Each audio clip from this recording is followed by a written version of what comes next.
এই তুই ভুলে গেছিস সেই দিনের কথাগুলো? এই যেদিন তোর মেয়েটা অসুস্থ হাসপাতালে পড়েছিল সেদিন তুই কি বলছিলি? ভাই আমার মেয়েটা হাসপাতালে পড়ে রয়েছে, আমার মেয়ে অসুস্থ, আমার মেয়ে টাকার অভাবে চিকিৎসা করতে পারতেছি না। তুই প্রতিদিন না আসলি আগাছা তো হবেই, যে অবস্থা। এই বাইরে আয়। আচ্ছা দাঁড়ান, আসতেছি। কি ব্যাপার, আজ কদিন তোমরা কাজ কামে যাচ্ছ না কেন? ভাই কাজ কামে যে যাবো, তা আপনি তো সব টাকা বাকি রেখে দেন। টাকা বাকি রেখে দিলে কেউ কি কাজে যেতে চাই? আরে আমার এই কিছুদিন একটু সমস্যা যাচ্ছে, এই কারণে তোমাদের টাকাটা দিতে পারিনি। তোমাদের ওই টাকাটা সামনের সপ্তাহে দিয়ে দিবা না? ছেলে ফেলে গুলো নিয়ে একটু কাজ কামে যা। কাজ কামে যাবো মানে? রাজমিস্ত্রিটাকে মেলা বড় লোক, 10-15 দিনের টাকা বাকি রেখে দিয়েছেন। যদি আপনি টাকা পরিশোধ না করেন, আমরা ভালো মতো খাতে পারতিস না, বাজার করতে পারতিস না। এই পাশে আবার কিস্তি রয়েছে, তার টাকা পয়সা দিতে আই কেন ভাই? আপনি যদি এই কাজগুলো করেন তাহলে কি কেউ কাজ যেতে পারে? আরে তুই রাগ জাগ করিস না, তুই আমার কাজটা একটু গুছাই দে, তোর সব টাকা কমপ্লিট করে দিবা না। তুই ওই লোকগুলো নিয়ে আমার ওই কাজটা একটু কমপ্লিট করে দিয়া। অনেক শুনেছি আপনি যাই কর না কেন ভাই, আমি ওকে কাজে নিতে পারবেন না। ওকে আমি বহুত কইছি, আর আমিও ভাই কাজ যাবার না। সত্যি কথা বলতে আমি যদি পারি অন্য জায়গায় কাজ করবো না, আর তার না পারলে এই যে মাঠে কাজ করতেছি আর টুকিটাকি যা করতেছি এই করে খাওয়া নেই। আমি আর রাজমিস্ত্রি রড মিস্ত্রির কাজ করবো না, এইগুলো টুকিটাকি দেখাশুনো করবো। তোরা না কাজ করলি মনে হচ্ছে আর কোনো মিস্ত্রি নেই? আমি মনে হচ্ছে অন্য জায়গায় মিস্ত্রি পাবার না। হ্যাঁ যান, আপনি যান, যাতে পারেন তাদের কাজ করে নেন গে।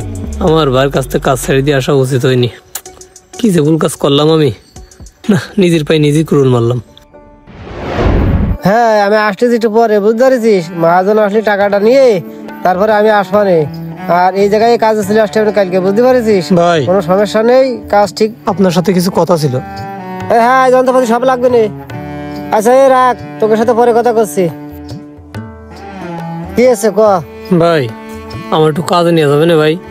আমি আপনার সাথে কাজ করতে চাইলাম। কাজে নিয়ে যাবেন মানে?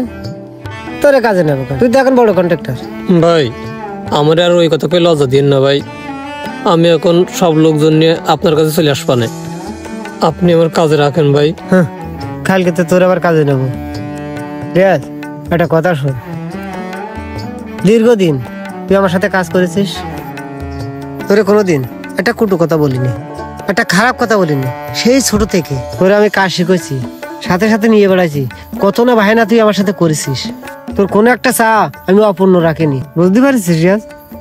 আর একটা কথা শোন, এই পর্যন্ত তুই যত আবদার করেছিস আমার কাছে, তোর প্রত্যেকটা আবদার আমি মিটইছি। একটা বিষয় ভেবে দেখ রিয়াজ, এই ডিপার্টমেন্টে মানে আমার যতগুলো শ্রমিক ছিল সব চাইতে আমি তোরে বেশি ভালোবাসতাম। ওদের যদি 10 টাকা নাস্তার বিল দিছি, তোরে দিছি আমি 50 টাকা নাস্তার বিল। এই তুই ভুলে গেছিস সেই দিনের কথাগুলো? এই যেদিন তোর মেয়েটা অসুস্থ হাসপাতালে পড়েছিল সেদিন তুই কি বলছিলি? ভাই আমার মেয়েটা হাসপাতালে পড়ে রয়েছে, আমার মেয়ে অসুস্থ, আমার মেয়ে টাকার অভাবে চিকিৎসা করতে পারতেছি না। সেদিনকে আমার গাড়ির থেকে 10,000 টাকা বের করে তোরে আমি হাসপাতালে বিল দিছি। ভুলে গেছিস সেই দিনের কথা? আজ তুই সামান্য 180 টাকার জন্য আমাকে ছেড়ে আজ স্বপনের আন্ডার তুই কাজ করতেছিস। আর তা বাদেও তুই কি করলি? আমার যে লোকগুলো ছিল সেই লোকগুলো নিয়ে স্বপনের আন্ডারে খাটালি। ঠিক করেছিস এটা? কখনো ভেবে দেখেছিস? তুই একবারও ভেবে দেখেছিস?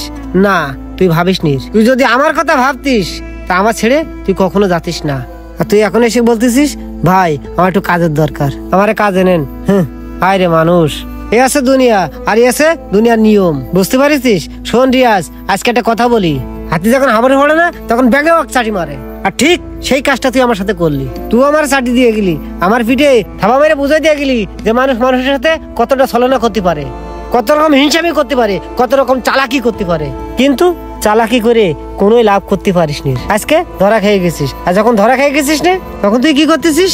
আমার কাছে অনুনয় বিনয় শুরু করে দিছিস যে ভাই আমার একটু কাজে নেন।